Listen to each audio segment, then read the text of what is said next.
આપણે એ જાણીએ કે હયાતીની ખરાઈ વખતે કયા ડોક્યુમેન્ટ સાથે રાખવા. બેંકમાં રૂબરૂ જઈને હયાતીની ખરાઈ કરાવતી વખતે મૂળ પીપીઓ બુક, આધાર કાર્ડ અને બેંક પાસબુક સાથે રાખવામાં આવે તો સરળતાથી ખરાઈની પ્રક્રિયા કરી શકાશે. મોબાઈલ કે કમ્પ્યુટર દ્વારા જીવન પ્રમાણ મોબાઈલ એપ કે વેબસાઇટ મારફતે જાતે ખરાઈ કરતા હોય ત્યારે પીપીઓ બુક, આધાર કાર્ડ, બેંક પાસબુક અને આધાર કાર્ડ સાથે જે મોબાઈલ નંબર લિંક કરેલ હોય તે સિમ કાર્ડવાળો મોબાઈલ સાથે રાખવા.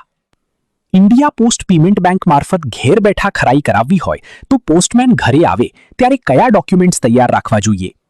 આધાર કાર્ડ. વાર્ષિક હયાતી ખરાઈની આખી પ્રક્રિયા ડિજિટલ માધ્યમથી થાય છે અને તે તમારા આધાર નંબર સાથે જોડાયેલી હોવાથી આધાર કાર્ડ સાથે રાખવું સૌથી મહત્વનું છે. Original PPO book.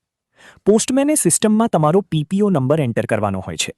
ઘણીવાર પત્રમાં નંબર સ્પષ્ટ હોતા નથી, તેથી ઓરિજિનલ પીપીઓ બુક સાથે રાખવી હિતાવહ છે.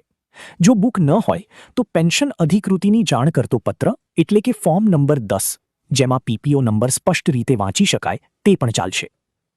Bank passbook. જે બેંક ખાતામાં તમારું પેન્શન જમા થાય છે તેનો ચોક્કસ અકાઉન્ટ નંબર આપવા માટે બેંકની પાસબુક તૈયાર રાખવી.